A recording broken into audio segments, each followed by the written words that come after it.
in August and September about changes due to the implementation of the Family First Prevention Services Act. So registration for the future webinars and recordings of the previous webinars are available on the Minnesota Child Welfare Training Academy website. As we move forward today, as a participant, you will not be able to unmute yourself. Slides will be available during and after the webinar. And we ask that as much as possible that you use the question and answer function and not the chat. The question and answer function allows us to kind of associate an answer immediately to your question and sorts them in a better way. And sometimes things can get lost in the chat. If you do put a question into the chat, we will try to get to those. And after the webinar, we will go back through, catch them all, and then provide a written document that we will post later of things that we didn't get to, or the ones we did discuss, just ensuring that we have it written for everyone as well. And then this presentation is being recorded and will be available for future viewing. Eric already did some quick introductions, but today's presenters are Devin Gilchrist, who is the African American Child Wellbeing Unit Supervisor here at DHS, Deborah Besky-Brown, Children's Services Program Supervisor. Eric Kratt joins us with the Child Welfare Training Academy, and he has a special focus on some of the SSIS components. Tamara Moore is the Expecting and Parenting Youth Specialist, and Kim Lenke is our Independent Living Coordinator.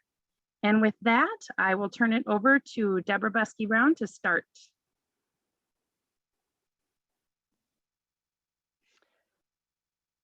Good afternoon. I'm going to start us out by just talking a bit about the objectives of this webinar. We're going to talk about how the out-of-home placement plan has been modified and revised. There have been specific enhancements that have been done in SSIS that I think many of you will be happy to see, as well as new and revised out-of-home placement sections. And there's going to be new requirements consistent with Family First for congregate care. Going on. I'm just going to give a brief overview of Family First Prevention Services Act, or as you will hear many of us use the acronym of FFPSA.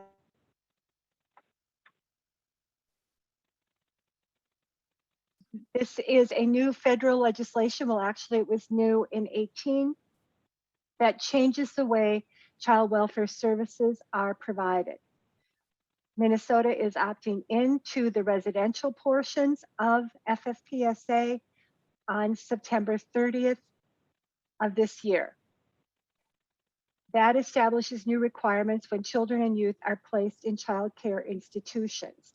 And that's primarily what you're going to hear about today when we talk about the out-of-home placement plan. There is future information that will be provided regarding establishing placement prevention services to strengthen families, prevent maltreatment, and address other conditions that may lead to out-of-home placement. But our sole focus today is talking about foster care placement and the requirements of the out-of-home placement plan. Going on.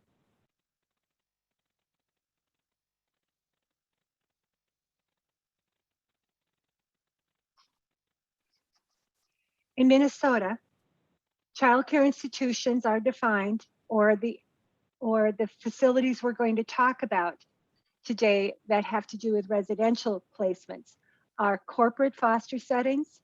You're going to hear us use those words less and less because we now refer to them as foster residence settings, group homes, and children's residential treatment facilities or centers. Under FFPSA, these institutions are required to meet new requirements to become either a qualified residential treatment program or a specialized setting to qualify for Title 40 funding. In previous webinars, you've heard us talk about the changes that have happened for the admittance or the process for admitting a child into a Qrtp. And if you haven't heard those presentations and want more information about that, that's available on the Child Welfare Academy website. but FFPSA provisions require specific efforts when children are in out-of-home placement and include specific documentation. I think I'm now passing the next slide on to Devin. Yes, good afternoon. Can you guys hear me okay? Thumbs up? Okay. So I'm going to talk a little bit about the process we use to design the out-of-home placement plan. So even though it's 2021, we actually started this process some time ago back in late 2019. By first looking at what the requirements were for FFPSA and figuring out how do we implement these requirements into our plan with new processes and new design elements. We looked deeply at data, both qualitative and quantitative, to see kind of what we're seeing from practice standpoints. We looked at SSIS data, the Child Welfare Dashboard. We looked at reviews, information from our CFSRs.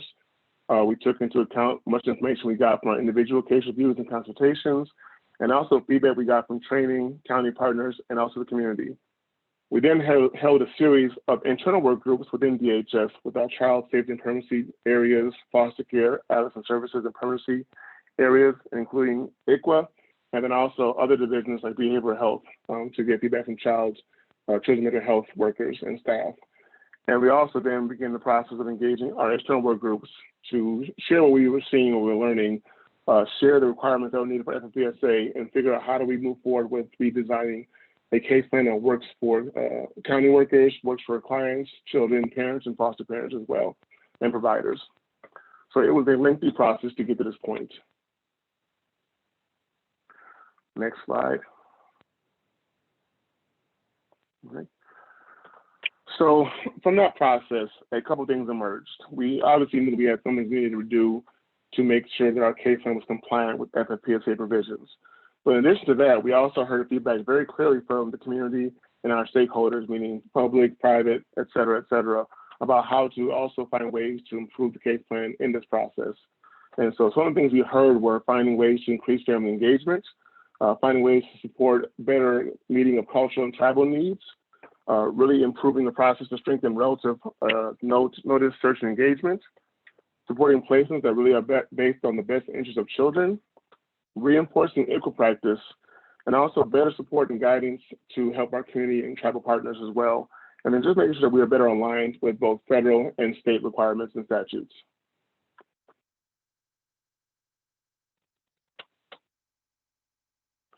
So in doing so, we try to also figure out how can we make the process better for all users.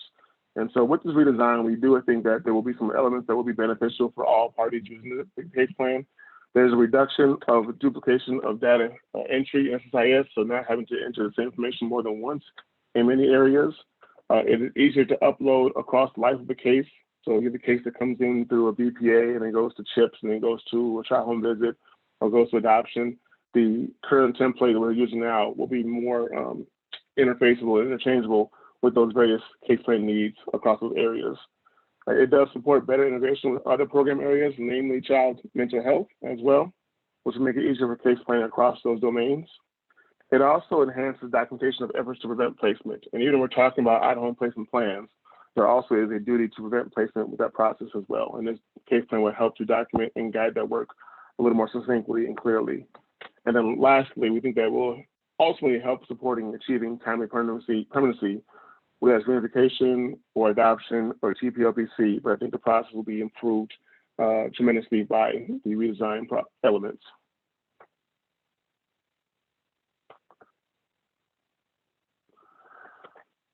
All right, so with Families First, obviously it required a number of enhancements to be done to make this out-of-home placement plan compliant with the requirements. And that resulted in a number of enhancements we'll discuss in this next slide here. So some of those enhancements resulted in creating better interfacing with existing and in some cases new SSIS screens that were developed. There were also edits and revisions to existing out-of-home placement plan sections. In our revision process, we also reordered some of the sections to make it more congruent with case planning process and how case planning is actually done in the field. So we moved some sections to support better case planning and permanency. And additionally, we also created some new plan sections. And this may have come from the modification of existing sections that were renamed and remodified to create new sections or the creation of completely new sections within the plan as well. Now, we acknowledge this is a process. We know that this will be new for many folks. This is going to change how we do child welfare practice and work in Minnesota. It's just part of the process. So it will be different for people. We acknowledge that. And we know that in that process of implementing this new plan design, there may be an ongoing need for enhancements as we go through it. So we acknowledge that this is the first step in that process, but this will definitely change how we've done child welfare practice in Minnesota from the past.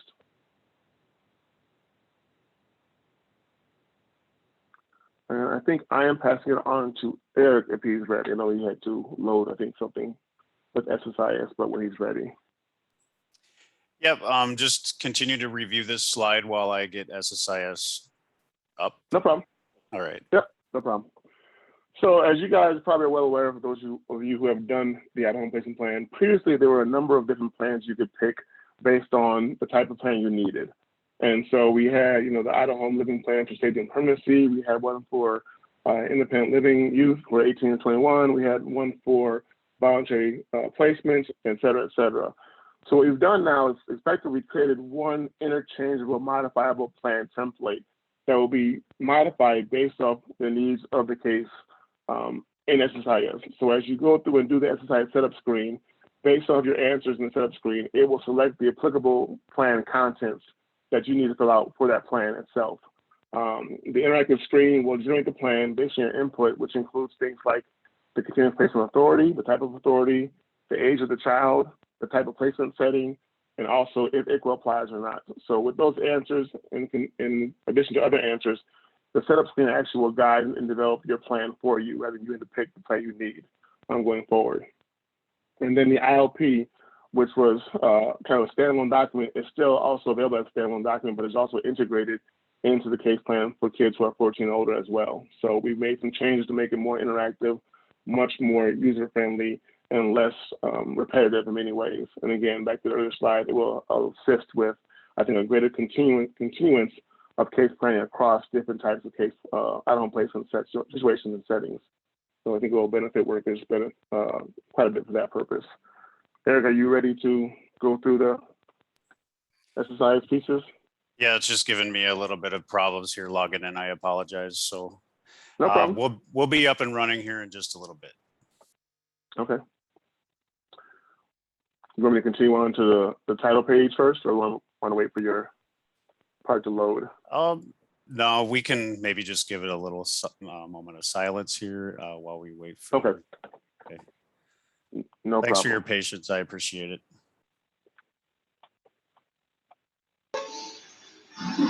We do have one question in the chat we could answer. Will there be online trainings for case managers to attend that will go through the major plan change?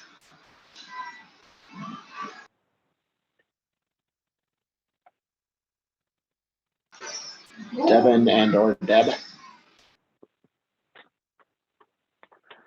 Yeah, that's a great question. I don't know if we've determined that yet. I know this is the first step. This webinar is kind of the first step of showing the major changes in the case plan. I think definitely there's room for looking at further training on this process as well. I think we'll kind of see what the response is. But I think it's not necessarily out of the question, but I think this is the first step that we kind of put out there to get folks at least an idea of the major changes. And we'll be going through most of the major changes of this plan, and also some of the smaller changes that aren't as significant as well. So I think through this webinar, you'll get a good idea of kind of the major changes. We'll actually have screenshots as we go through this, so you can see how things have changed too, and we'll explain kind of what the design of it is. So we'll have hopefully a good foundational understanding of the changes that we made for the case plan and why they were made. So I know it's something like not the greatest answer, but I hope that answers his or her question to a point. I would agree, Devin, and just to note that the information Eric is showing us right now will walk us through the functional changes in the plan, and this training combines the functional changes with the policy changes. So Eric, it looks like you're ready. Yeah, thanks for everybody's patience. I appreciate it. So what I'm going to do right now is just walk you through the setup tab of the out-of-home placement plan and go over some of the functions and enhancements that are implemented or will be implemented in the upcoming release in mid-September. So I'm going to find the out-of-home placement plan under service plans. To create a service plan, you'll do that as you always have. So I can right-click from the service plans folder and create a new state service plan. So we'll go ahead and do that. And then from the drop-down, you're going to select, there used to be several different templates that you could choose from related to the out-of-home placement plan, but now there is only one. And you as the driver in SSIS, based on information that you put into the setup screen, SSIS will help determine what out-of-home placement plan to select for you to fill out. So I'm going to select that out-of-home placement plan from the dropdown. And SSIS is going to do some thinking and bring up the setup tab.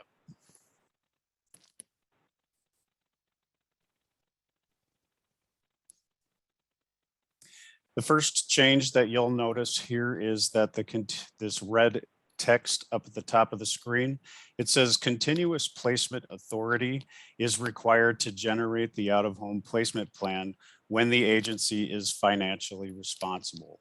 And there's also a new help text feature on the out-of-home placement plan to guide workers on how to fill out this new setup tab related to the out-of-home placement plan. As we navigate down this first section here, we see that the document template is the out-of-home placement plan and the description is out-of-home placement plan. This field can be edited as it always has been able to be. You can put things in like the child's initials or something that will stand out in both your grid as well as your tree view like if you put the child's initials, you can tell that that is related to that particular child in the work group. If you have multiple children and out-of-home placement in one family, it might be good to delineate. You have your status tab, which is going to default to draft once you complete the document section of the out-of-home placement plan. You can come back here and select the drop down to final or to activate it, to mark it as active or inactivate it or discard it. And then you have the status date. This field initially appeared, or we already talked about how this initially appears as draft, but the status date is the date that you've created this setup screen or this particular out-of-home placement plan. The next thing we're going to do is we're going to navigate down to this document section, and I'm going to move my splitter bars so that you can see the screen a little better. And I'm referring to this document section here. The out-of-home placement plan document description will auto-populate in the document section here. And then you want to put in a review date, and this is the date that you reviewed this plan with the family and the child or youth. So you can put a date in there that occurred. And then in the agency section, that's going to autofill with the agency, county, or tribe or region that this particular out-of-home placement plan is being created in. The work group information will auto-populate. And then as always, you can select whether or not this out-of-home placement plan is in conjunction with CWTCM. And you would click the drop down and select yes or no. And then you want to include the language block with the plan. If the family or anybody who is helping you put together the plan, English isn't their first language. So you can put a language block in for individuals to contact somebody at your agency who is going to be able to help them interpret this document. So again, you have the selections of either yes or no. You have the effective from date and effective to date.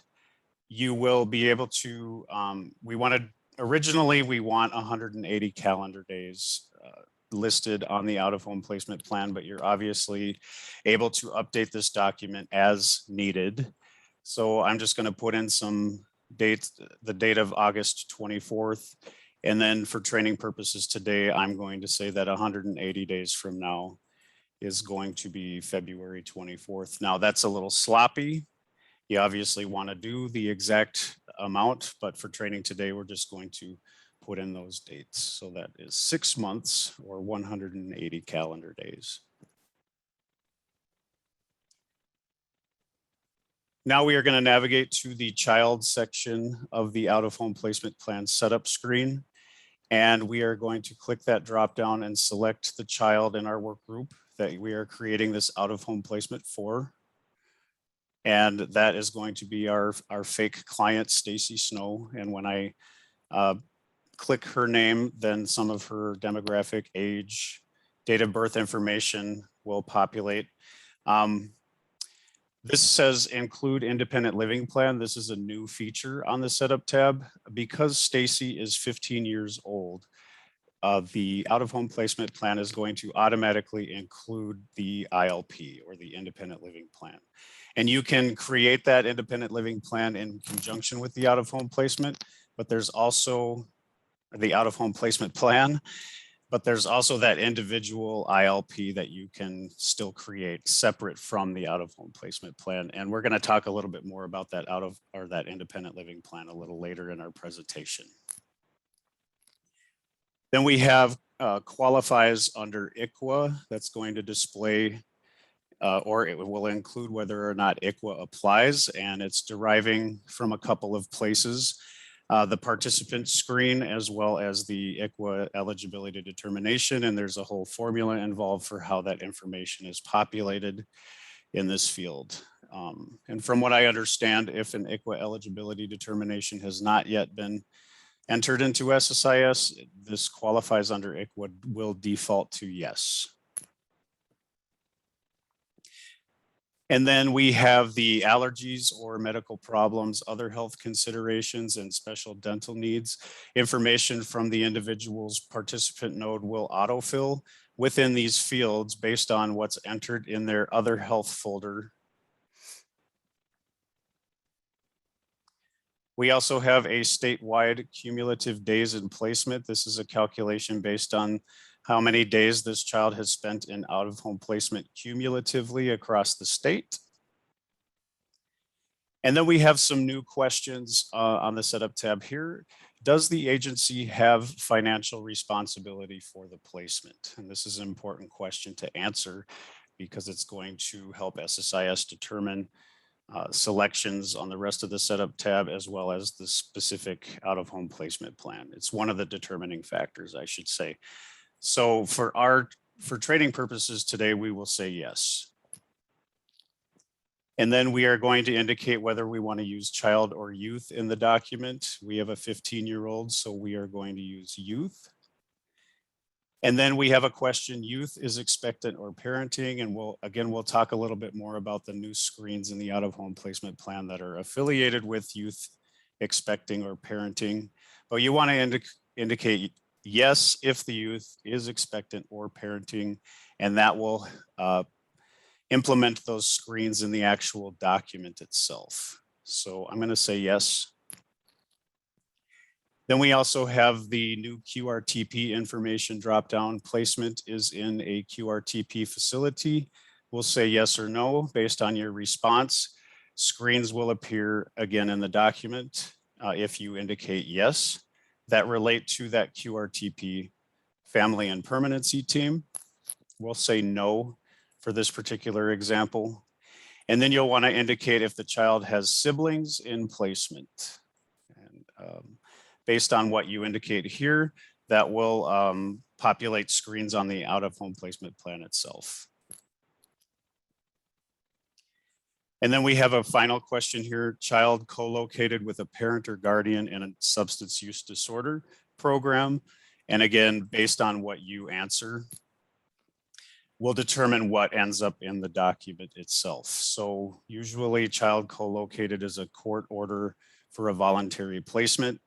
and that child co-located or that SUDS safety plan will appear in the out-of-home placement plan for that particular type of out-of-home placement plan. Then the dental providers, the medical providers, mental health providers, this functionality is the same as it's always been. If you enter new or existing healthcare providers within the participants folder, that will indicate how they will show up on the out-of-home placement plan setup screen. If you want to officially bring them into the document, you just simply place a check mark next to their name, and then their information will appear. Education information will populate based on the information you have in the participants education folder. And then if you have the continuous placement entered under the participants continuous placement or permanency folder, that information that you have entered related to the continuous placement will autofill. And this does come with a drop-down. This individual has only had one placement in this example, but if this person had multiple continuous placements in SSIS, you would see all of those continuous placements in this drop-down field here. Another important field that is new and that's going to determine what out-of-home placement plan SSIS will select is this authority section. The authority section it relates to that continuous placement, what you enter under the authority tab of the continuous placement. And you'll see that in this particular example, we have court ordered. You would see voluntary placement agreement here if it was a voluntary placement, etc. So I'm going to select that court ordered authority here. And when I select court ordered, that's going to determine the selections that I will have for this specific out-of-home placement plan. So for court ordered, the options that I can select are the placement is due to safety concerns. There is a delinquency petition. The child is under the guardianship of the commissioner awaiting adoption. Permanent custody has been transferred to the agency and child is in a trial home visit. Now, if I didn't have an authority listed here, then I would have multiple out-of-home placement plans that I could choose from. So based on what you put in authority, what I want you to take away from this is going to determine the plan that you can select under the out-of-home placement plan field. Again, we have a court order here. And then for this particular example, boy, I see a lot of questions populating. We will say the placement is due to safety concerns. Again, we have the placements, locations, and absences. If the placement is entered on the placement location and absence screen, that information will autofill here. This isn't the greatest example because I'm using group home as the setting and then a family foster home as the BizOrg provider, but just pretend like you see a group home's name here. And then last but not least, we have our social worker selection here. And that field is going to populate with the individual who's creating this screen, and that can be changed. Now, based on all of the information that I've put on here, I think I've crossed all my T's and dotted all my I's. I would navigate to the document tab, and we're going to go over a little bit about the title page here in just a little bit. But I want to show you how SSIS makes the determination of what plan it's going to select. And based on everything that we've selected on the setup tab, we are going to get the safety and permanency out-of-home placement plan. And as you can see, we are including that CWTCM information as well. So we'll go over a little bit of the changes and enhancements related to the title page as well as the navigation panel. And we do have a job aid draft or a tutorial draft of what is included in each one of the 7 out-of-home placement plans and what screens that you'll see. So hopefully we can get that posted in the chat. I'm going to stop sharing and put the presentation back up and turn it back over to our policy professionals. One moment.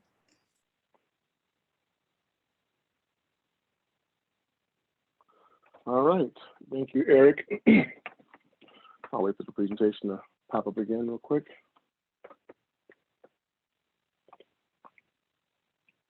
I just want to again acknowledge we do see the questions in the Q&A, and we'll definitely have time at the end to answer questions. At that point in time, I think also from looking at some of the questions, I think some of them will be answered as we go through this presentation further as well. So we do appreciate you putting those in the Q&A. All right. So I'm going to real quick just spend some time going over some of the very beginning parts of the out-of-home placement plan, starting with the title page. So as Eric showed, there's some different ways that we set it up now. We've added some numbers, some fields in the title page just to capture more information. So we've added the caseworker name and phone number for clients as well. We've added the expectant or parent and youth question, which also generate more parts of the plan if applicable. We've added questions about the ICWA and NIFA applicability, and then also added the alleged parent relationship to the child to better support engaging non-custodial parents with a focus on fathers as well. So there's just some minor changes to that title page. For the most part, it's relatively the same as well. And again, that setup screen will guide the work. Next slide, please.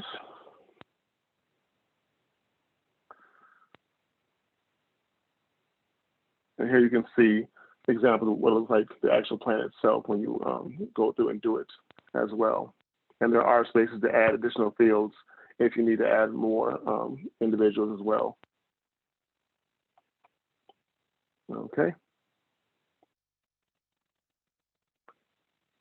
As Eric mentioned, we've also made some changes to the placement authority tab as well. So when you go in and pick it, you'll have several options to pick from. This is just to better distinguish the type of authority we have.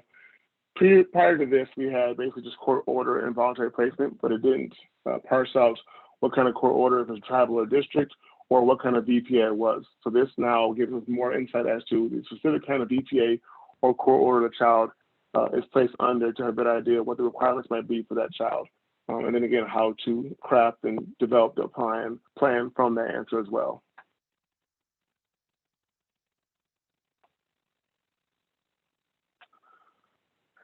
And then in addition to that, on the next slide, we also have AFGARS has made some changes as well to the different types of placement settings available. So we also modified the SSIS fields and out-of-home placement plan to better reflect those changes for consistency with AFGARS needs.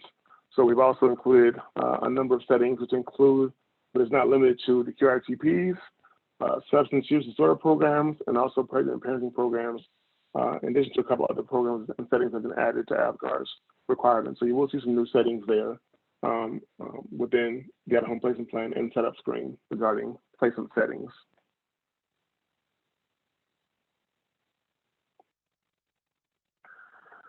So section, the parental authority and responsibilities for a child in placement. So this was formerly the section that was named medical responsibilities. What we've done in this section is we revised it to better encompass the various roles that people may have within a child's placement. So including parents, legal guardians, Indian custodians, tribal or county workers, as well as foster care providers and others who might be involved in making decisions for that child's care. We added greater specification to broader responsibilities. So rather than just medical needs, we also included health and dental needs. We also included educational needs, personal needs, and then also cultural, tribal, social, community, and religious/spiritual needs as well.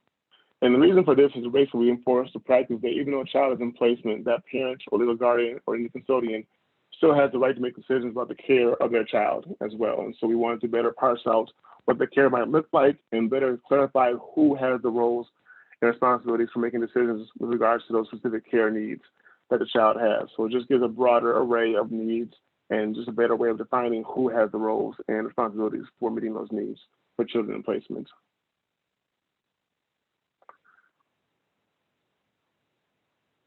And on the next slide, you can kind of see what it looks like in real practice. So it's just not much different, but just some more expansive questions and a better array of different needs the child may have as well. So I think it'll help guide determining who will do what within case planning and when a child's in placement. All right. Conditions leading to placement. So this was formerly the family needs section. We revised this section to better document really the specific circumstances, conditions, or concerns that are really impacting safety, well-being, and or permanency, as well as the needs, concerns, or challenges expressed by the family or others involved in case planning, and also to document the family's strengths that can be used to help support case plan engagement as well and ensure safety and permanency and well-being is met. So this would be a better place to capture those needs as well. We also made some revisions to how the SEM tools are embedded. So previously to this, the strength and needs tool was pulled into this page. We revised that to just be more of a grid to capture when the tools were done, not as much what the tools say. And you can capture any of the most recently reported or recorded tools that you do SSIS into the plan as well regarding strength and needs, risk, or reunification as well. And you can also provide space to document any other additional formal or informal assessment efforts like external assessments or conversations, discussions, all of the above that were used to determine what the needs are as well, and that what's impacting safety, well-being, and permanency.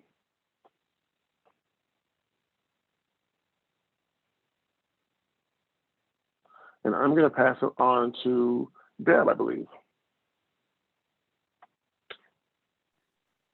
I'll get myself unmuted here. Yes, I'm going to talk a little bit about when a child is co-located with their parent in a substance use disorder treatment program and a trial home visit. For both of these sections, if there is an option to add a safety plan into the out-of-home placement plan. These are circumstances where the agency has placement responsibility for the child, and the child is co-located with their parent in a treatment program, or the agency has a court-ordered trial home visit with the child. In both of those options, you will see a safety plan come up as being part of the out-of-home placement plan. And it is optional, I believe, that you do not need to complete that. When we've been working with the substance abuse treatment programs, and you do have placement responsibility of the child, and the child is co-located due to a court order with the parent in that setting, then we have had the substance abuse programs request a safety plan, so they know some provisions that are required for their program. And please remember that this is only when the agency has placement responsibility. There are times when agencies have children with their parents in a substance abuse treatment program, and you do not have placement responsibility. So this is not required unless the agency has placement responsibility, either court order or you signed a voluntary for that purpose. Going on. So this is what it looks like in the, it hasn't changed a lot. I believe there was some revision of the wording on it, and it just is different based on the different settings. So just note that the safety plan detail and the substance abuse co-location, there's just a little different wording, but basically they are the same. Going on. I believe now I'm passing it back to Devin. Yes, thank you. I just want to add one more piece with the safety plans. You can't quite see it on the screen because it's hard to fit everything into one shot, but there is a grid on the safety plans that allows you to also at the very bottom there kind of documents who will kind of help with the safety plan. So who has what role, what will they do, et cetera, et cetera. So there's a grid you can actually name people or individuals as part of the safety plan process as well. You just can't see it at the bottom there. And it is expandable too, so you can add as many or as few as you need. All right. So again, like I mentioned earlier, we have a responsibility to make efforts to prevent placement. Even though we have children in placement, our responsibility continues as well. So this was formerly a single question in the permanency plan section in previous versions of this plan. And now we revised it to just improve documentation of the efforts to prevent placement, which again is consistent with statutory requirements. This includes questions that capture detail regarding how we developed and implemented a plan. If it's applicable, there are certain cases where a plan will not work or be appropriate to mitigate risk. We understand that, so that's also fine too. And you would address why a plan wouldn't work if that's the case. We also added questions about locating and utilizing culturally and travelly appropriate services to prevent placement. And this should be done both, at initial placement and when you're updating plans too. So even if you're updating a plan 6 months after placement, you still want to talk about your efforts to prevent placement as well. And also the efforts to engage custodial, non-custodial parents and assess their ability to provide day-to-day care for the child. Again, that is also a requirement by statute to do that again. And also, if it's applicable, to work with the child's family and tribe to identify the risk of event placement. So we've added questions that are consistent with statutory requirements to, again, support our efforts to make the necessary actions to prevent placement when possible.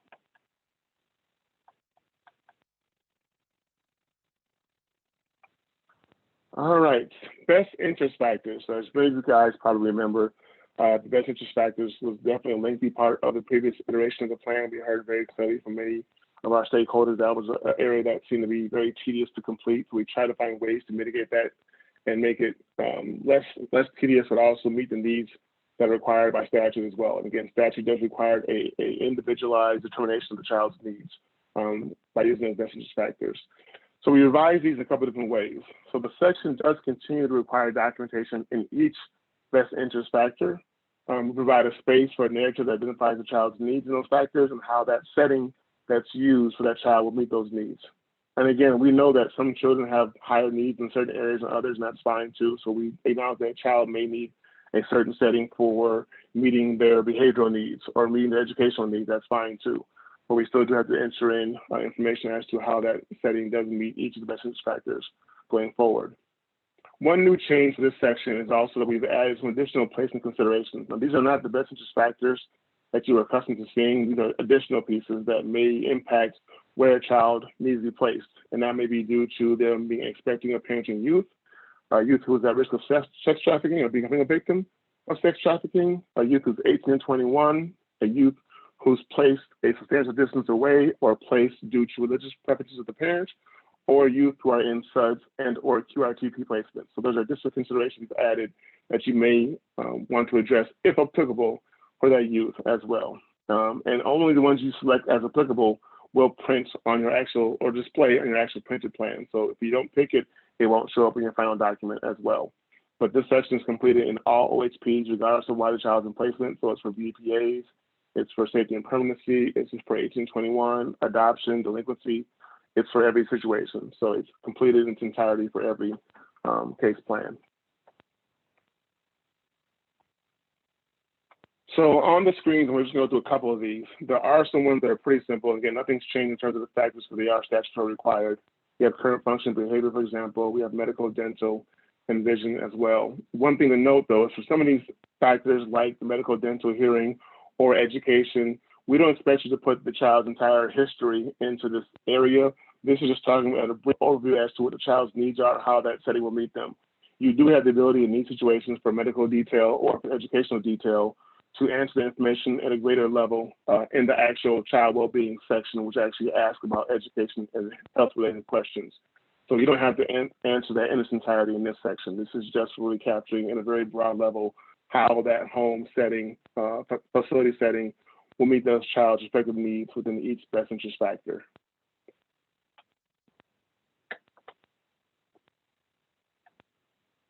And then again, you see educational needs there, developmental needs as well.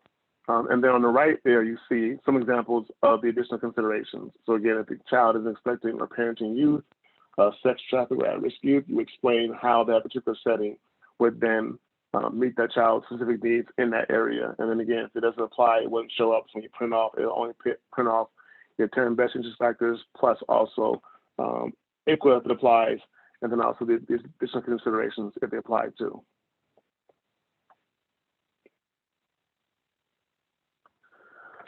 So the child youth preferences section, this is actually is a best interest factor as well, but like it's been in the past versions of the home placement plan, it's been its own section. We kept it that way on purpose to really stress the need for inviting children into the case planning process, especially when it comes to choosing and placing them as well when possible. So we made some revisions to this section to better support that process as well and documenting how the child was able to express their preference, of course, being an appropriate developmental age or chronological level as well. how the agency ensured the child had input in the decision. And again, doesn't mean the child's decision is always going to be met, but how the child had input in that process. If the child identified a placement preference, if so, what is the preference option? Are you working as an agency on assessing that preference as well? And if there's any barriers to that preference, what's being done to address the barriers as well? So it's really meant to document more so how the agency is working to assess any identified preferences, especially with relatives, and see if that can be a viable option or not, and if there's barriers, how we address them going forward or moving past them. And again, it is a best interest factor as well.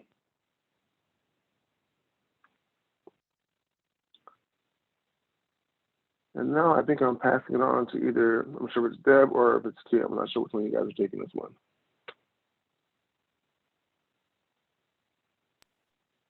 I think I'm starting it and then passing it to Kim.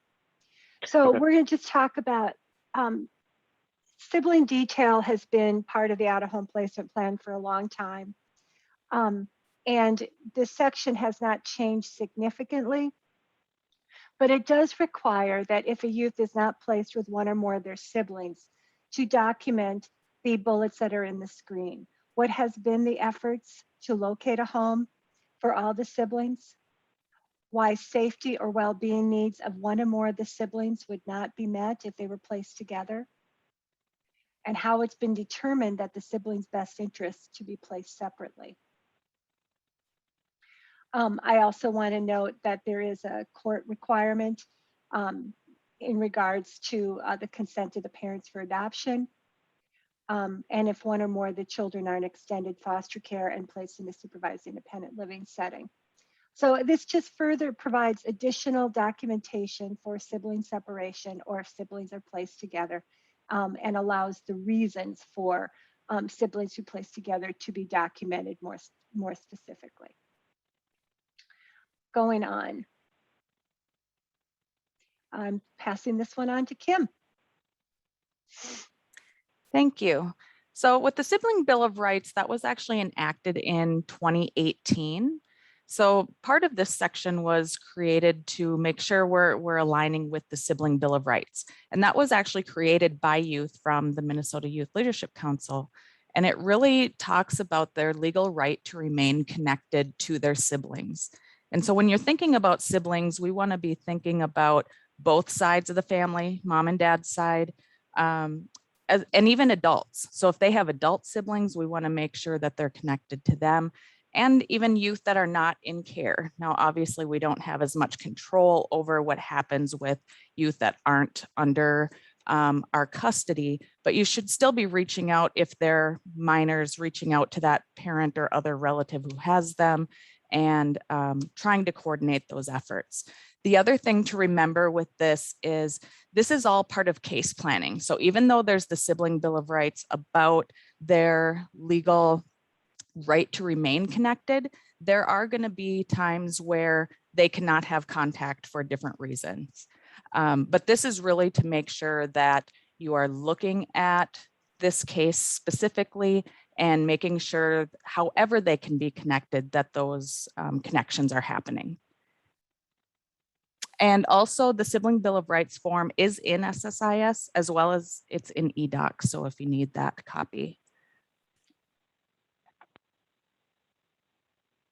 And back to Deb. I would just interject real quick, sorry. In response to Kim's point about sometimes there are definitely situations where sibling contact and communication may not be in the best interest of either sibling. And there will be a space to capture some of those pieces later on in the case that we'll discuss as well. So just want to put that out there.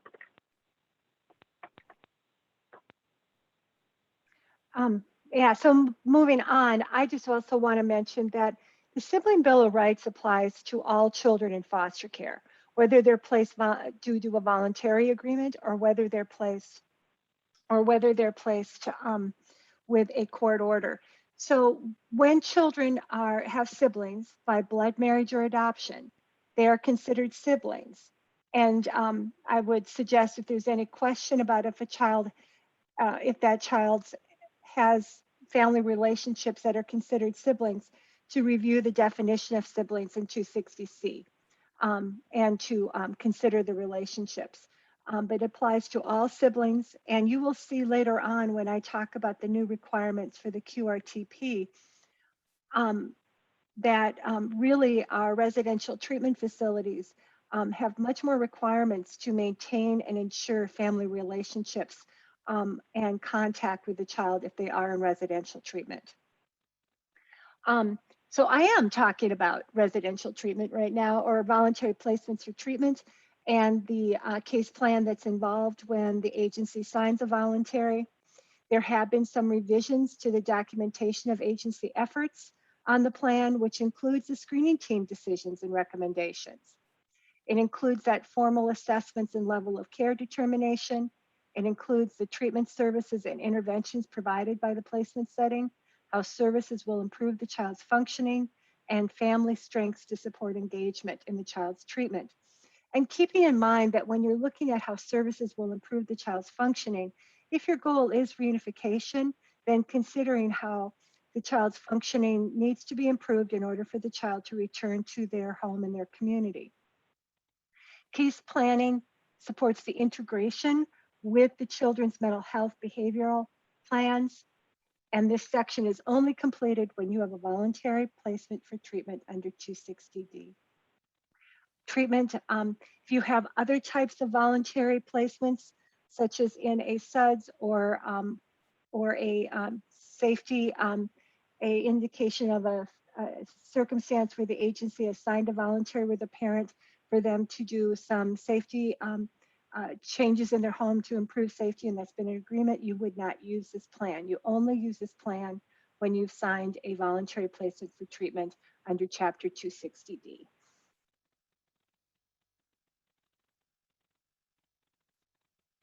So here's pictures of what it is like in the plan.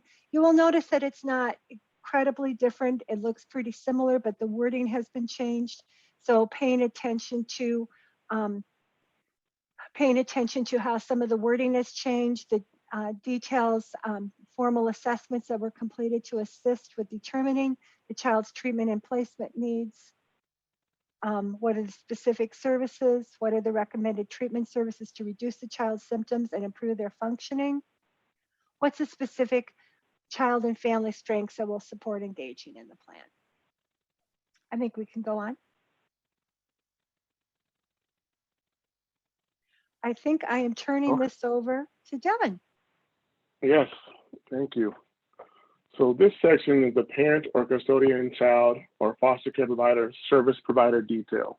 So this is where you capture just the basic information regarding the various service providers that a parent, child, or parent, custodian, child, or foster care provider may be working with as well. So we made a couple of different changes to this area. So we revised the column within the table to expand the array of needs that were listed. So some of the needs before weren't as broad as they could have been and weren't quite sure what they always meant. So we kind of made them more specific to clarify things that are need related. So we included some things like culturally or tribally specific services, social and cultural tribal community needs, also increasing specification for parenting, housing, and mental health services, for example. We added a space for services for youth who are expecting or parenting, also a space for the needs for youth who are sexually exploited or at risk of that or trafficking as well, and prevention services. And then we've added some additional support services for foster care providers in their respective detail as well. So just added a greater array of services that are there for these various individuals. And there's also a space in the new grid where you can also document the service status. So you can document if the client is participating, or you made a referral, or they've completed the service as well. You can also document that in this detail going forward. And again, you'll see quite a few more services added, but again, you're only picking those that apply to that particular individual, and the ones you'll pick are the only ones that will show up on the actual plan. So you may see a grid with numerous available needs. It's not intended that you have to fill out all those things for every single person. You're only picking what applies for that particular individual's needs as you assess them moving forward, and then only those will appear on your actual plan documents. So you can see an example of that. We definitely did some work with the child development services to parse out what that looks like versus assessment versus services versus early childhood, for example. And on the right there, you can see the drop-down box where you can actually select And it is optional. You don't have to pick that, but if you want to, you can select the status of the service as well, based off of that person's actual progress or current status with the service going forward. And then the specific service provider, all you're putting there is pretty much the name or the contact information, or just identifying who that provider is, if you know it. If you don't know, that's fine too. But if you know it, you can put it there as well.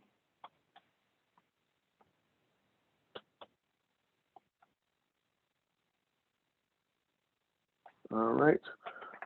The next one we have is the parent or custodian, child, foster care provider, and services support detail.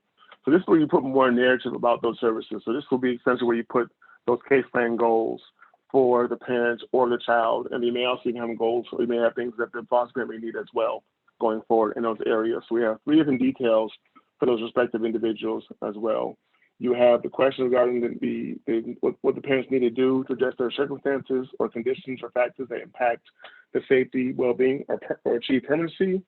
You have identifying what the resources are for the parent and or the child or foster provider as well that they need. You have what the agency will do to support the child, parent, or foster parent in participating in those services. And again, you'll have at the very bottom there kind of how will the agency monitor the progress or participation to make sure that those services are appropriate and actually working. So again, this is where you can identify those things for each respective person. We did do this to basically make more of a concerted effort to unify these questions, but also better support both parents, both children who are on placement, and also both foster care providers too. And that provider may also be a foster home, it could be a residence, it could be a facility as far as the Qrtp as well. So it's not limited to just foster homes as well. So it's just seeing what things may be necessary. It may be nothing, it may be just communication, it may be coordination of services for whatever it may be. So it's not necessarily that you have to fill out everything, but it's an option to make sure that we can find ways to support those placements going forward and ensure stability, which we know that also often leads to better outcomes for achieving permanency for children.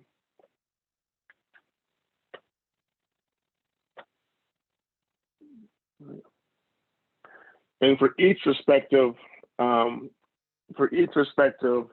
service detail, there is a final service detail section where you can provide input and feedback if there are any items or areas that within the service detail section that the parent or child or foster care provider maybe didn't agree with as well. So you can capture those pieces just for those service details. There is a final case plan detail that serves the same function for the case plan itself at the end of the case plan, but this service detail function is just related to just the service detail area for each respective person.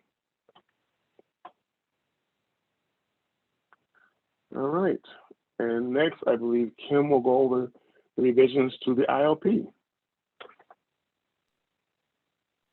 Okay, so the independent living plan, this is specific to our youth 14 and older. So when they turn 14, you want to make sure that you have that independent living plan, which is going to focus on as the adolescent moves toward adulthood. Next slide.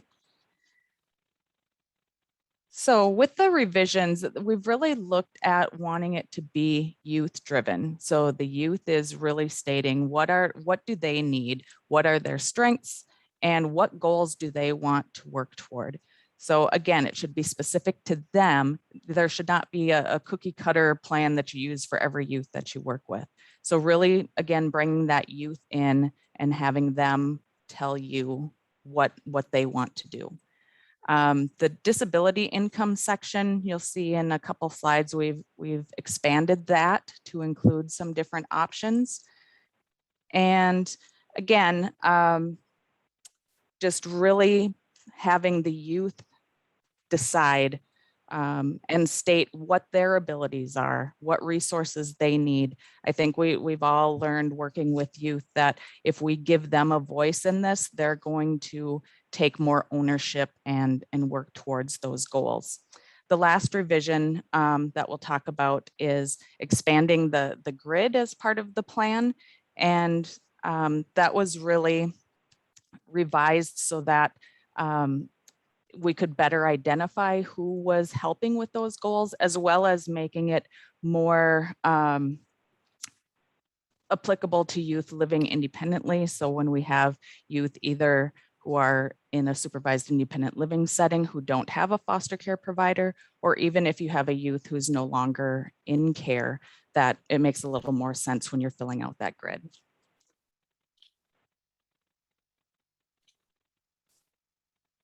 Okay, so again, here's the grid that I just talked about. So you can see it looks fairly similar, but you can put in the person who is responsible, what the action is for that goal. And this is listed under each goal that you put into the independent living plan, time frame, as well as any progress that has been made.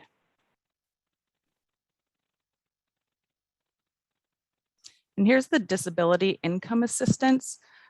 So we've really tried to put in some options that may be available. Now, this isn't going to be applicable to every youth, but it really gets you as the worker, as well as other members of the case planning team to really think about what is this youth going to need as they're moving beyond our services, what is going to help them. So a lot of these are financial, but there's also medical assistance, childcare assistance, employment, things like that. So we really want to be thinking about what will support them as they're moving beyond our services. All right, and now on to Tamara. All right. So I'm going to cover a few pieces of documentation that is necessary for expectant and parenting youth. So when we're talking about expectant and parenting youth, we are talking about pregnant females and expecting fathers, as well as parenting mothers and fathers.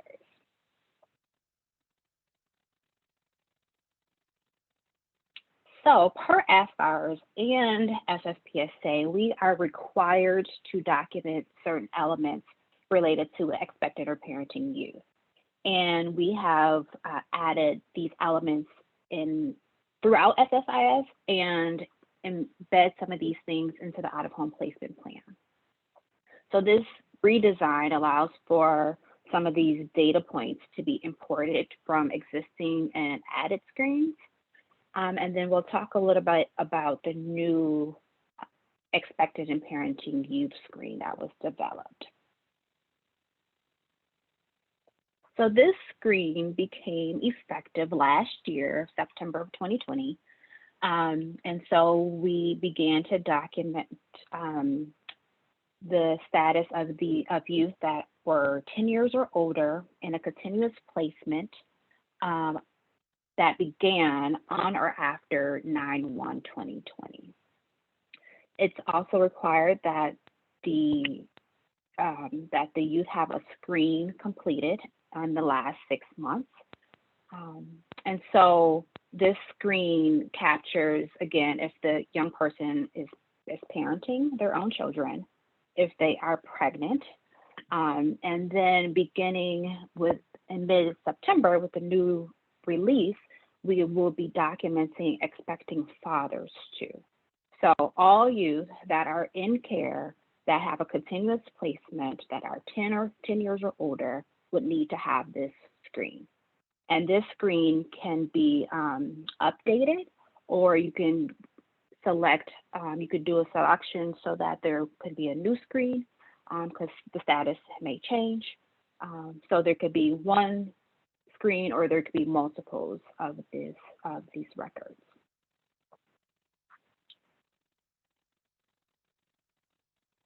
So this is where the screen lives currently under the person.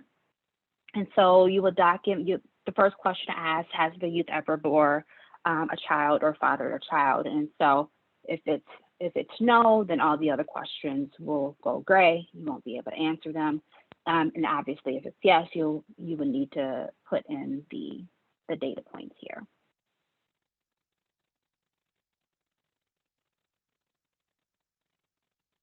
So We added some revisions and additions to the out-of-home placement plan in various sections throughout the plan, as we have discussed prior.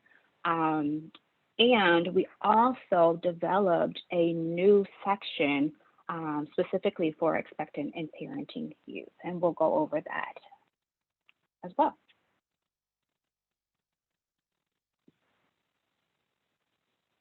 So this section will document the status. So that status that we talked about on that EPY screen, that will be here on the plan as well.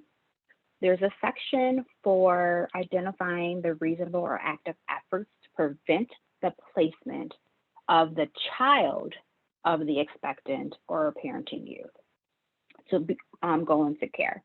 So we would like for folks to identify specific intervention services and prevention services used.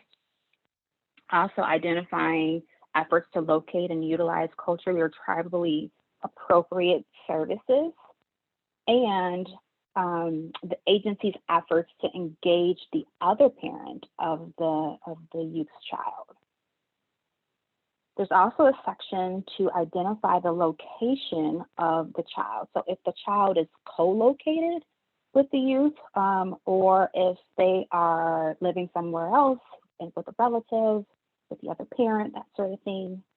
And then there's also a place to identify if they are separated, what the reasons are, and that can be documented in this section as well. So if the agency has placement authority of the youth's child, then they would have their own out-of-home placement plan. So this particular detail section is particularly for those young people who have a child, but their child is not under the custody of the agency.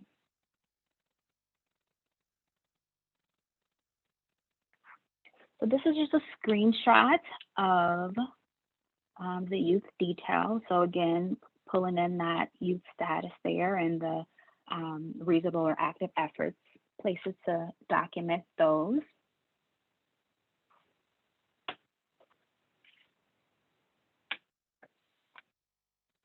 The next section is on the location and placement detail for the children.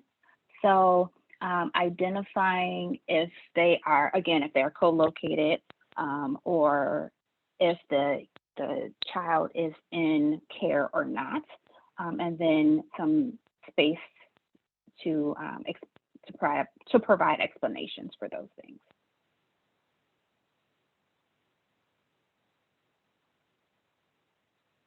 There's also a section created to document the healthcare providers and the early childhood development and education providers for the children. This section is not a requirement, but it's something that's going to be helpful to identify and support the needs of expectant and parenting youth and their children.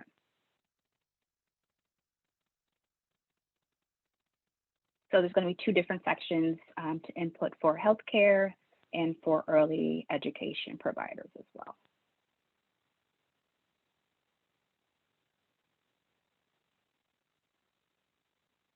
There's also a section to identify the rights of expectant and parenting youth. So there's going to be some information there about the contact and visitation requirements for youth and their children who are not located together. And then also identifying the rights for youth so that they are aware of what their rights are related to consenting for medical, mental, dental, or other services for themselves and their children. And so there's a place to document that you have received the information and were given copies of their rights, and a place for the youth to sign.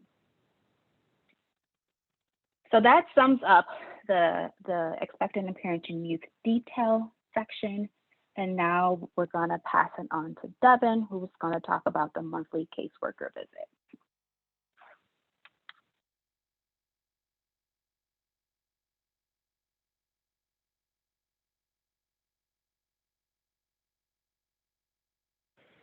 There you go.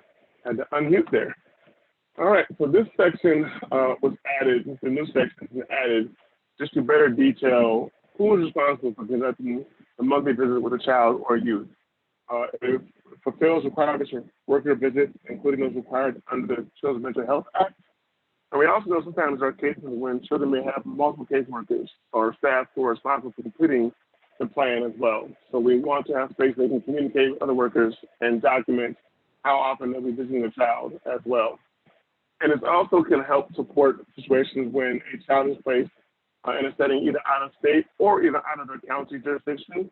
So you can also detail the visitation coordination in those situations and the schedule those children, which also supports coordination that may occur through courtesy supervision through the Minnesota intrastate referral as well.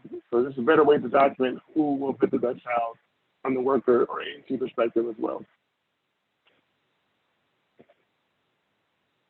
And you can see on the next page the grid that shows the caseworker, their role, the agency name, the number, and what the schedule of visitation is. If it's monthly or biweekly or whatnot, what the schedule is going forward. And then again, space in the bottom there to provide a narrative, a description of how long distance visitation will occur if necessary or applicable for that child.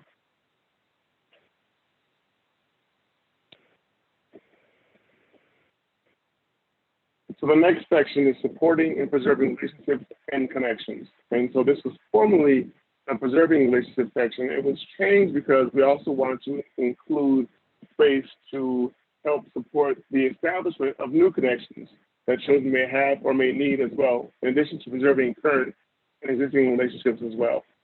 So this applies to relationships to establish, maintain, and support between child and their parents, legal guardians, relatives, tribal members, or other important people who are considered family members or other community adults in a child's life. There's questions to document how the foster provider assists with supporting and preserving the relationships and connections that a child has, as well as contact, and also how the agency will help support and preserve that relationship and connection for that child going forward. So part of it is accomplished through visitation. And we have a visitation and status plan section, formerly was the visitation section. That better details the status and plan, and I was including additional questions regarding if visitation is not allowed, why it's not allowed, what the reasons are specifically, and then also a new grid to better document who will visit the child, the frequency of visitation, where it will take place, who will bring the child to visitation and transport, and then also if needed, if there are any safety concerns, how they will be addressed through supervised visitation, if applicable as well. And this screen is also expandable to include multiple people if the child has a number of visitations that will be necessary. And then again, if there's any kind of safety considerations that need to be taken into consideration, that also allows you to detail that narratively as to how they will work around those things to still ensure visitation can happen in an appropriate and safe setting.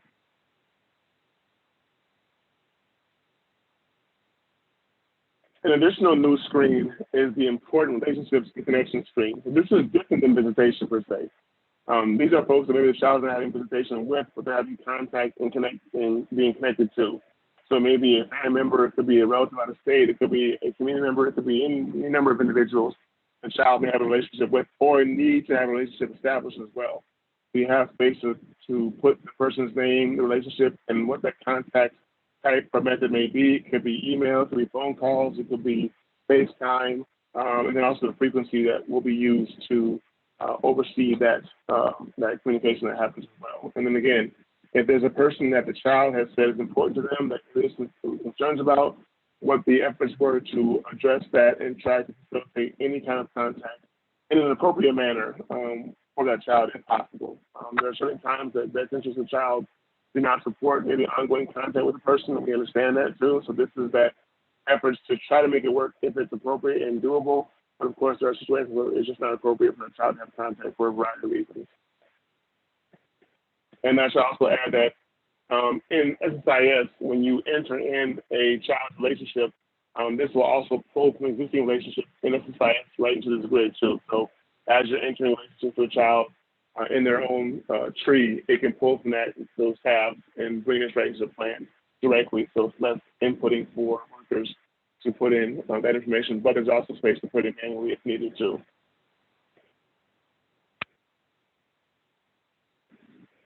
And I'm going to pass it on to Deb, who will go over the permanency plan section.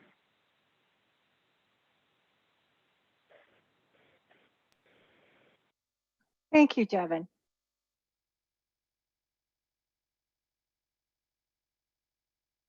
So the permanency plan section has not changed in significant ways, but in some minor ways to help you document some things. I will note that we did this in the plan a while ago, that when you enter your permanency plan on the permanency node, that auto-populates into the out-of-home placement plan. We don't want the out-of-home placement plan to have a different permanency plan than what we're reporting to AFGARs for the permanency plan. So it auto-populates from that other screen. We offered additional places to document as appropriate for your plans, why reunification is not the appropriate goal, agency efforts to determine the permanency plan. And I think this is really important when you start thinking about your consultation with others regarding what is the most appropriate permanency plan for this child, whether that's continued reunification sometimes beyond a permanency plan or other pieces beyond permanency dates or other pieces like that that allows you to document your efforts or why reunification is not appropriate. And the agency's efforts to involve the parents, siblings, relatives, extended families, and tribes in permanency planning. Going on. So here's the screen, and you'll just see that it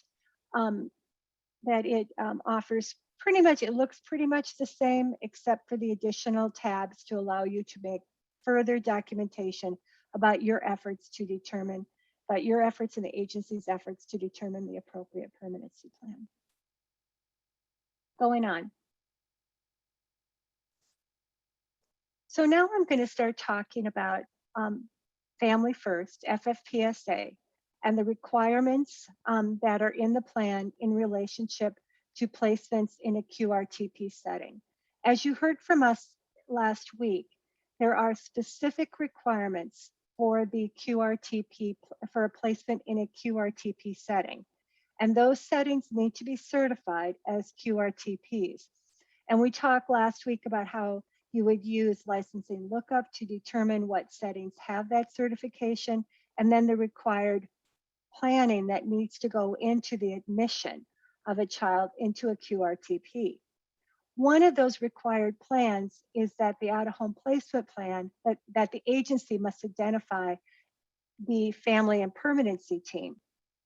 And in identifying the family and permanency team, you provide that information to the qualified individual who is completing the Qrtp assessment. But you also need to list those people on the out-of-home placement plan.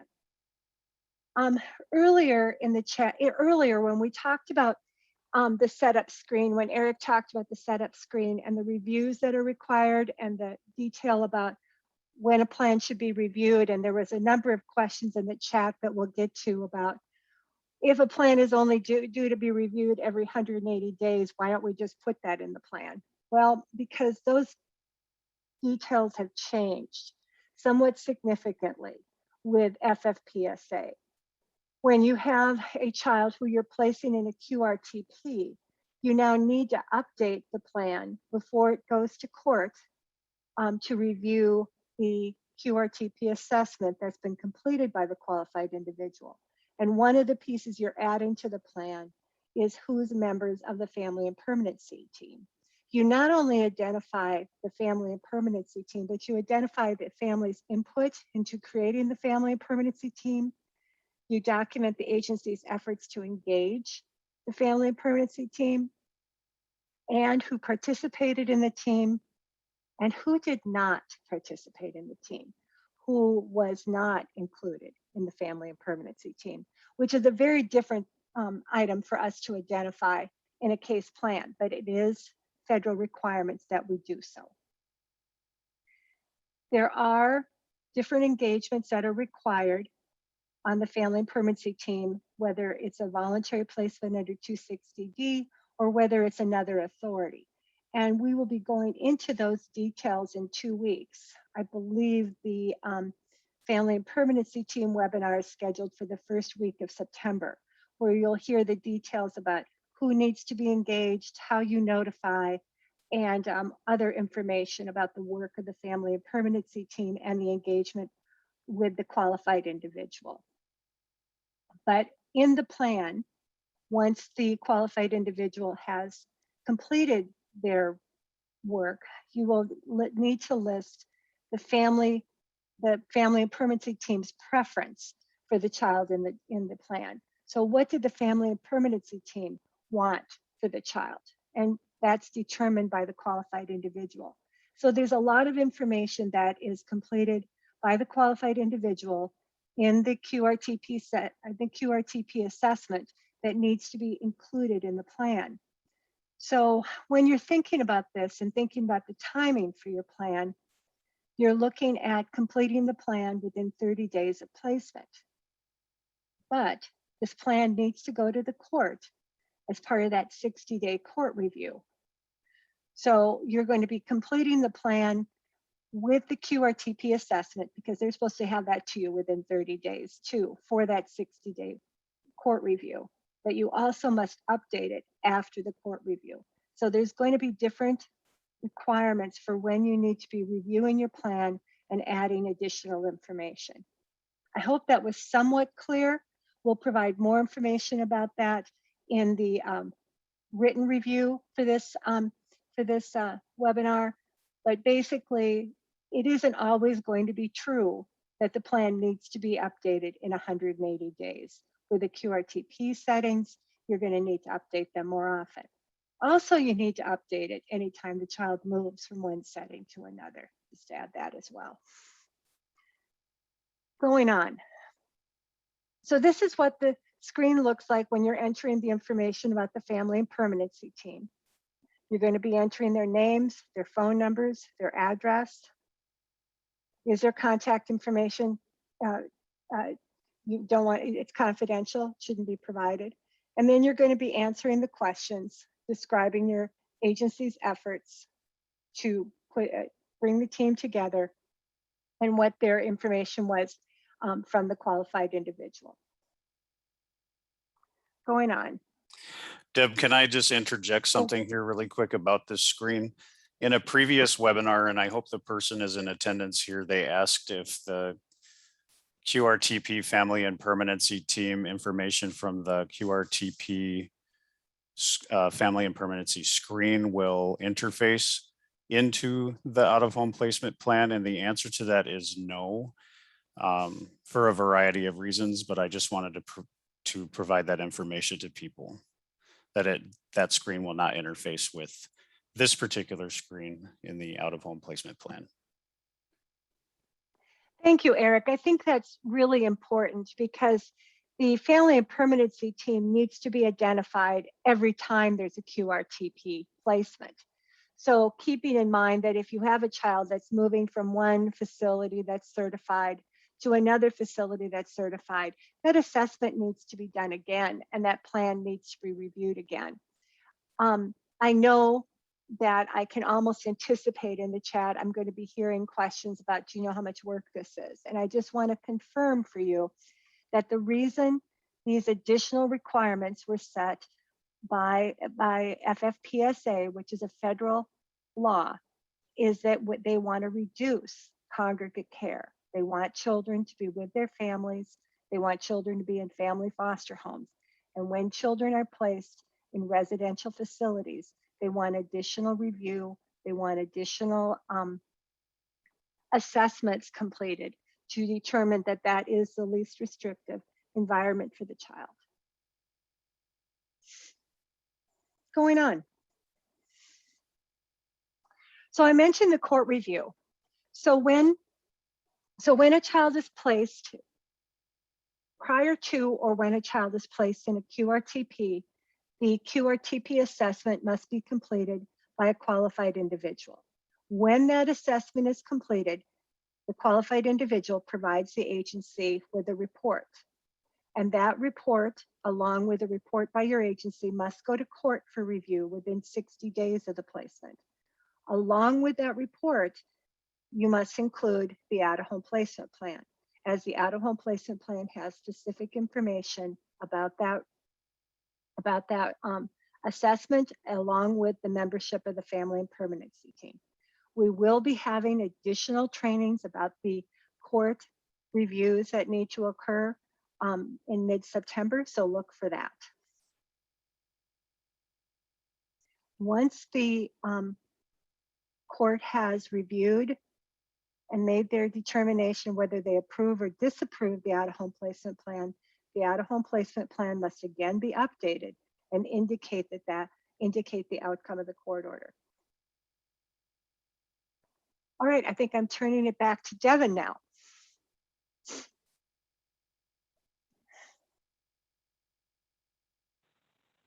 Yes, Does that thank sound you. right? Yep, I was double muted here. So yeah, so those are the major major sections that have been revised or changed or updated or added within the case plan. But in addition to those sections, there have been some minor, I would say pretty minor revisions to some other sections like the child well-being detail to add more ability to just clarify the educational needs and health needs of a child. Sibling separation for court approval page, the youth rights 14 and older, just to clarify the language. None of the content really changed, but just change the language a little bit so it's just clear. Permanency efforts towards adoption and continuing efforts for permanency for youth who are under the permanent custody of the agency, as well as efforts to move towards a transfer of permanent or legal physical custody of a child as well, QPLPC. And then some of it did not create new sections or changing the existing sections, but just support agency efforts in those respective sections, and also ensure.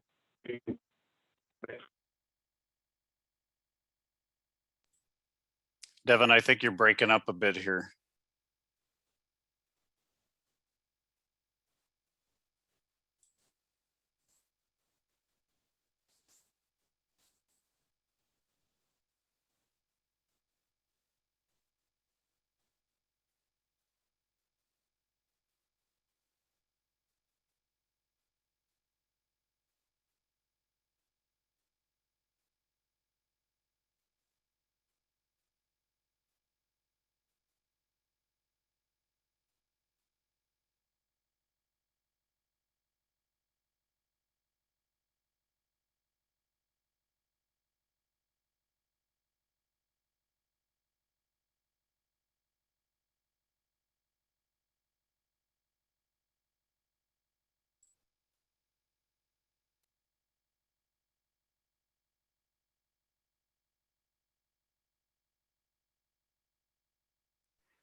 Well, while we wait for Devin to reconnect to audio, it looks like there might be some audio issues. I think we can go ahead and jump into questions if we want to start there.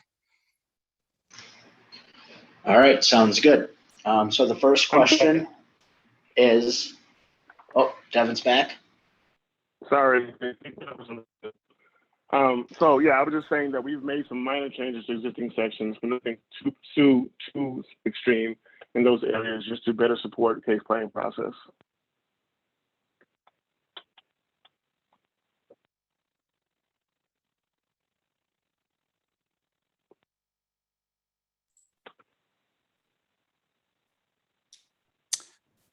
All right, thanks, Devin. And back to you, Nick.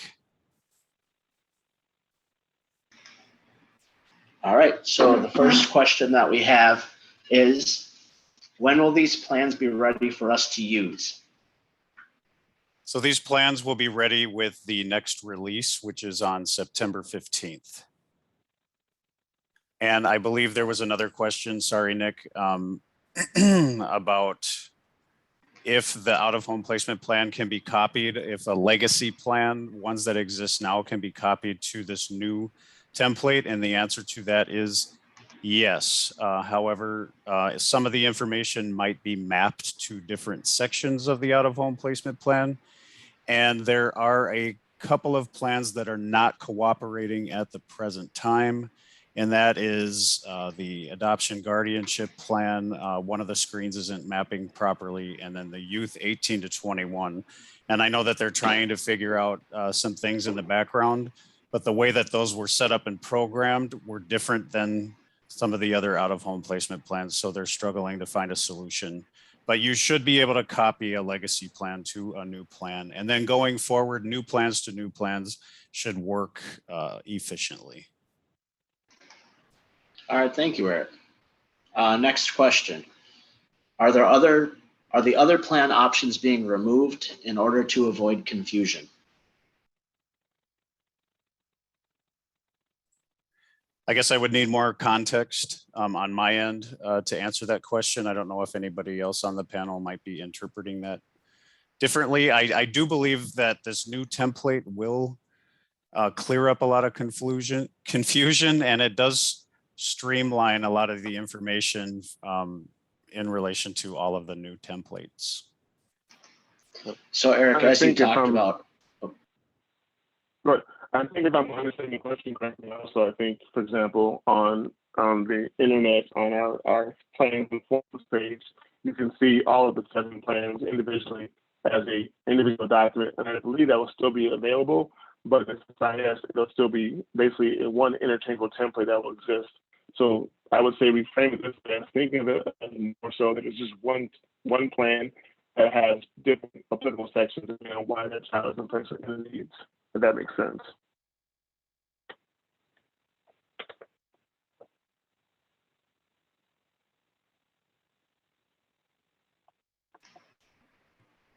All right. And the next question is, can you put a button that has the 180 days so the computer just figures it out? I think that's a good enhancement request that you can funnel to your mentor. There is a report. Oh, go ahead. Eric, I will just clarify Okay. that 180 days is not, all plans are not updated in 180 days. Okay. And I would suggest that folks review, a new section was added to 260C, 212 subdivision 1A that really clarified, because I don't think this was clear before, about when plans need to be updated and reviewed. So a plan needs to be redone every time a child moves from one placement setting to another. So if the child moves from a non-relative foster home to a relative foster home, the plan needs to be updated. And that is actually very much a benefit when you look at the provision to copy a plan, because you're really then updating how the child's needs are being met in that different facility. But with the Qrtp provisions, that plan needs to be updated prior to the child going to the Qrtp and then updated after the child leaves the Qrtp. I will also add that when the child is moving into a trial home visit, that plan would be updated. Or if the child is going to a SUDS placement, the plan would be updated. So keeping in mind that 180 days, while that's the longest a plan can live, plans need to be reviewed based on the individual needs of the child and the changes in the child's living circumstances.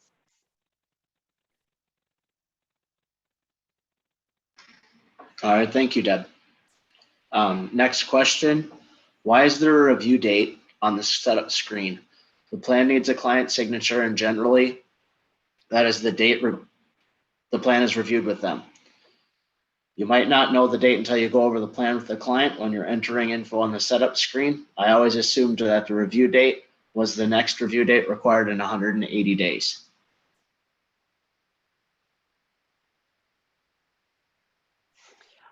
Devin, do you have anything to add? I think I answered that question for the most part about the 180 days and when the plan needs to be reviewed in relationship to the length of time the child's in placement and the where the child is placed and the moves that the child experiences. This is Jessica. In context, that question came through when doing the demo of the setup screen and picking what is the review date. And so what I'm hearing is the question is between, are we putting the day we did this with the parent or when it is due to be updated at the very latest, which would be that 180 if not sooner. So I think that's where the question is coming in, is the review date when it was done or when it is due? Yeah, the review date is when you need to update the plan. So it's that 6-month time frame whenever you actually create the plan.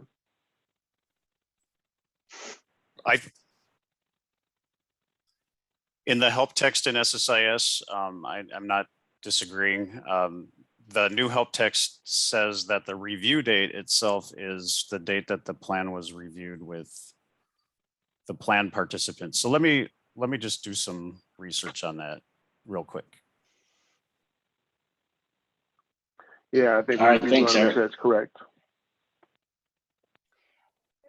Thank you. And if we can't verify this question, and I appreciate the question and I appreciate our discussion, we will certainly post that answer after this on as part of our questions and answers, so folks get a definite answer that is clear. So I appreciate that. Thank you. Thank you, Deb. And that question was anonymous, so I'm not sure who asked it.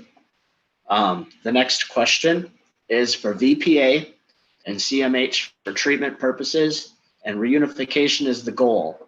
Do we need to do relative searches? So if you have a voluntary placement for treatment and you are placing that child or plan to place that child, the screening team has approved a Qrtp, then you must develop a family and permanency team. Previously, we have said that a relative search is not required if the child is going into residential placement. But FFPSA requires a family and permanency team to consult with the qualified individual. There is language and clarifying language in the statute about if you have a voluntary placement for treatment that you need to develop that family and permanency team in consultation with the parent and child. And we'll have more information about that the first week of September when we do the family and permanency team training.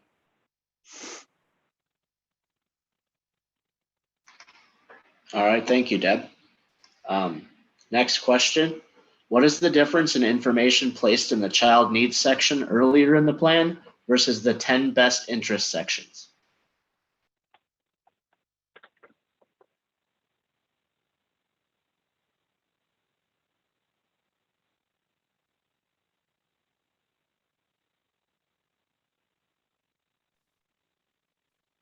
Devin, I don't know how your audio is doing, but I can, is it okay?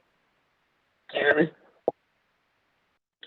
Okay, so I would say the answer to that question, so in the best interest section, it's really about how that placement meets the child's needs. Whatever those needs are, it's not so much identifying what the needs are in that section, it's really how that placement meets the needs. Versus in the child detail, that's when you really go into detail about what the child's needs are and the services that are being put in place to meet the identified needs the child has. So there's some overlap, but they are different areas. And that's how it's always been. That's nothing new that we've changed or added. That existed even before the revisions were made to this current iteration of the case plan. So we've always had a child detail. We've always had a best interest factor sections as well. So that's not a new dynamic. All right, thank you, Devin. I'm not sure if this question is for Kim or possibly Deb or Jessica. For sibling separation, should that section be done no matter what the reason they are separated, not just for safety reasons?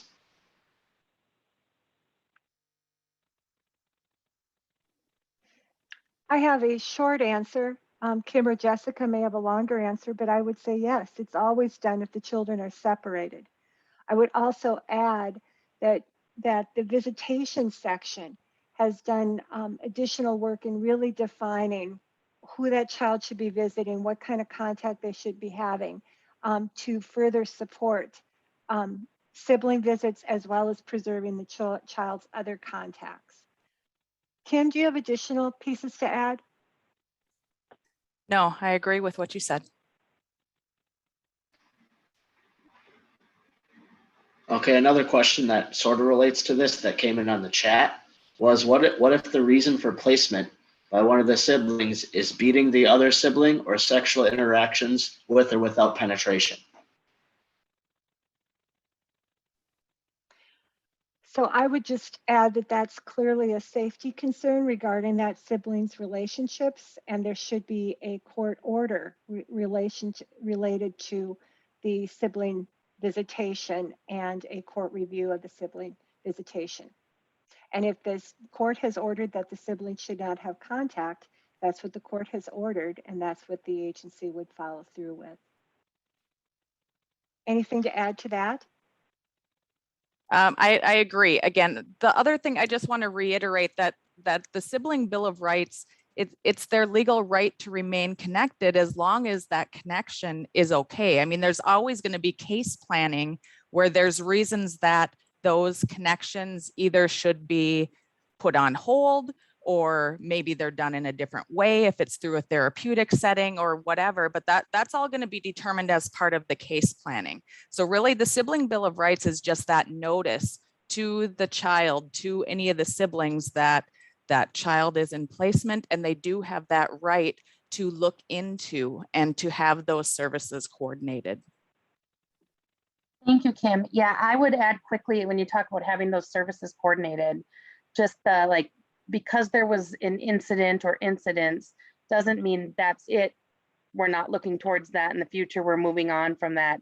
It's looking at what type of case planning does that take for all of the siblings to work towards having a healthy and safe relationship in the future, and perhaps with some services they can be supported in being reunited.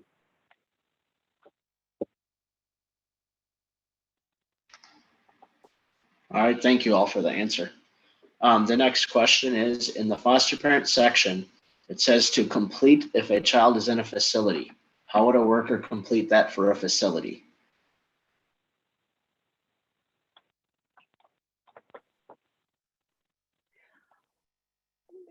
I will start with the response to this. Just like when you're placing a child in a family foster home, you would have a conversation with the facility about how they're going to meet that child's needs and what additional services might be needed to help that facility meet the child's needs. The new requirements under FFPSA have a lot of conversation or have a lot of requirements in relationship to the child having contact and relationships with their parents while they're in the facility.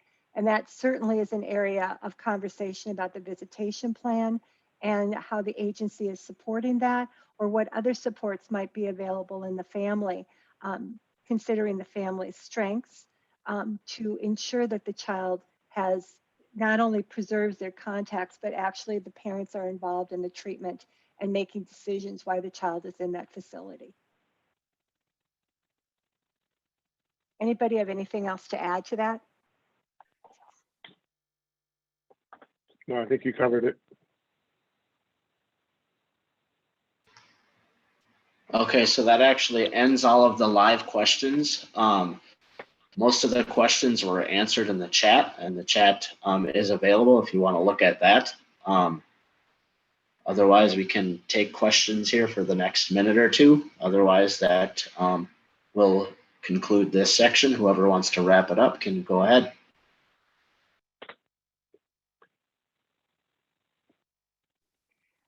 Can I just, there's a couple, oh, go ahead. Go ahead.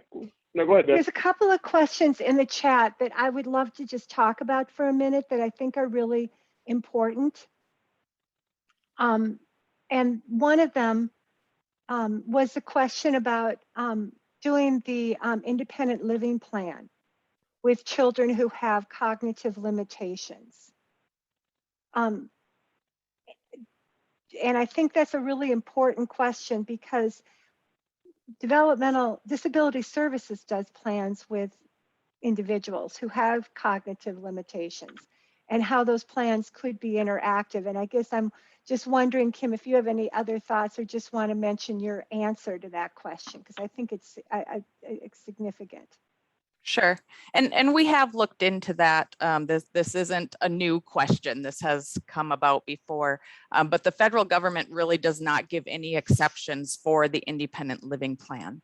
So really it's, again, making it very individualized. I understand that sometimes the youth that we work with do have some of those cognitive disabilities that there's not, you know, ever the expectation that they're going to live independently. But again, if we look at how can we make them or help them be as independent as possible, can they learn to drive? Can they go to work even if they're not going to live independently? Can they learn to tie their shoes and get dressed? You know, it's really, again, looking at that youth and making those individualized determinations about what's going to make them independent.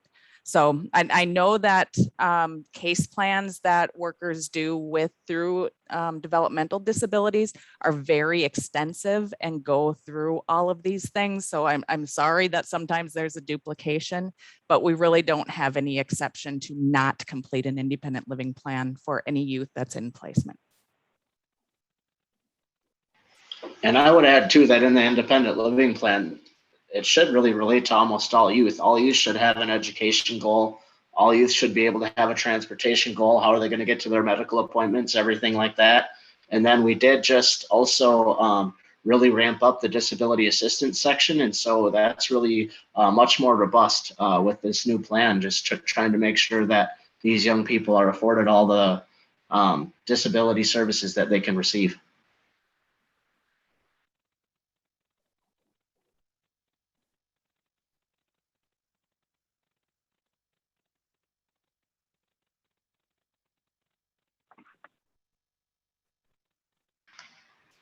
There's an additional question in the chat about signing the youth rights and the independent living plan. Kim, do you have thoughts about that? Yeah, I think, you know, you can just put that the youth is unable to sign for whatever reason. If they have a guardian, conservator, somebody who does sign for them, you could have that person. But I think just making that note that they're unable to sign due to their ability, and you can note that, you know, you've reviewed the plan with them, with their any other people part of the plan. But so if you can't get a signature, that's fine. I think just documentation is the key.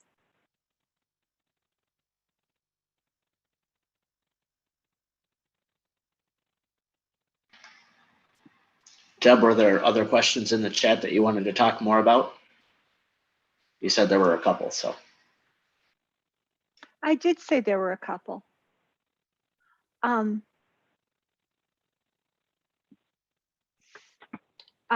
did respond to the question about the IFCSP and I did that in consultation with behavioral health. So just to confirm that if it's a mental health case, the out-of-home placement plan needs to be done with the functional assessment, but the IFCSP has been merged into the out-of-home placement plan, so it's not necessary to do both.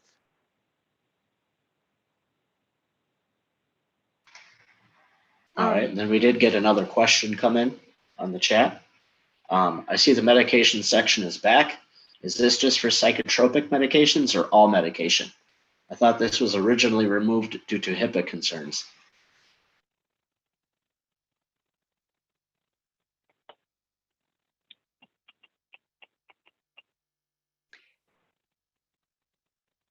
Eric, can we pull that screen up? Yep, just 1 second here.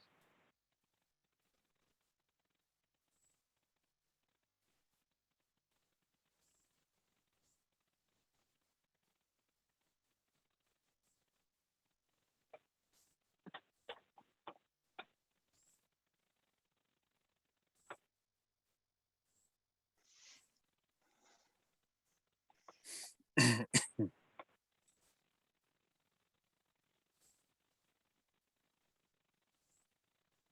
then while Erica is pulling that screen up, there's oh, never mind. Do you have it, Eric? Yeah, I just need to find the medication section.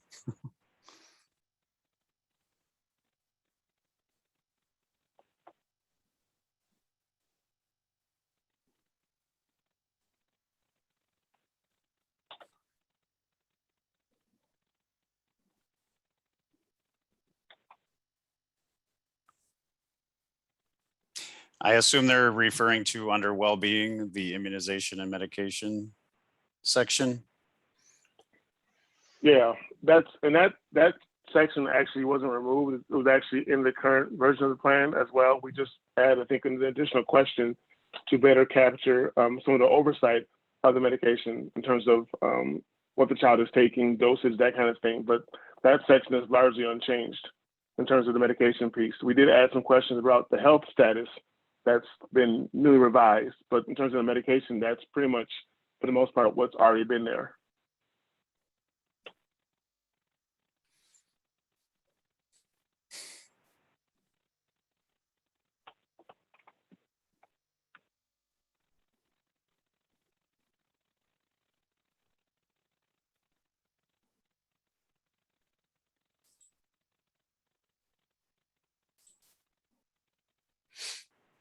Okay, and then there was a question asked and Jessica answered it.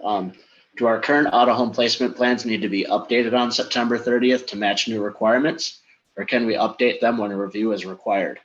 And Jessica answered that question. They'll be updated whenever the new plan is due. The new Qrtp requirements are not required for legacy placements, only new placements. And thank you for that, Jessica. And at this time, there are no other questions. So if someone wants to end. Yeah, I'll just say, just to reiterate that, I know this looks like a lot of information that's been added and changed. And of course, we're going through kind of the case plan in its entirety, meaning all different sections of it. But of course, it's going to apply to every single child in placement. But I think that as you guys are using this current new template and get familiar with it, you'll see some of the revisions we've made. We have removed some sections because they were redundant. And so there are some things that are shorter in many ways. And I think with the way that it pulls from current SSIS data, it will eventually make some of the completion of the case plans a lot shorter in many ways and less repetitive.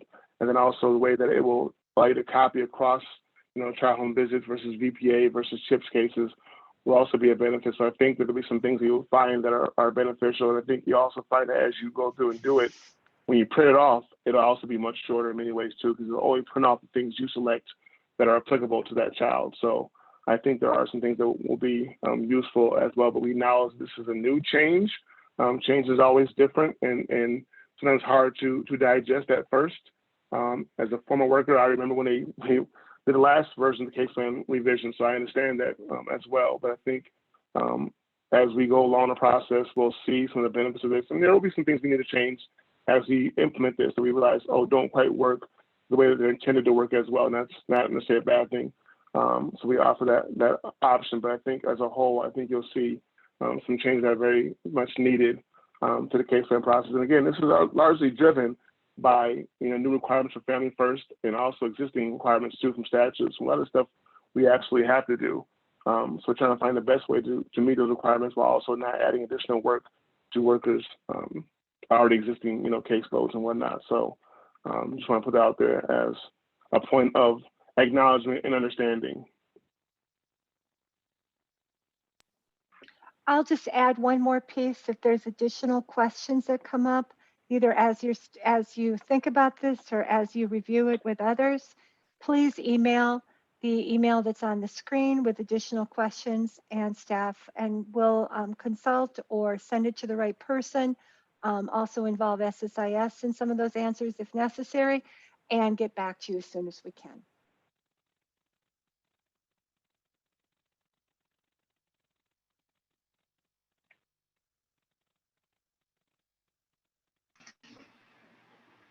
With that, thank you for joining us this afternoon. I greatly appreciate it and look forward to our next webinar is next week, and it's on AFGARs. Thank you.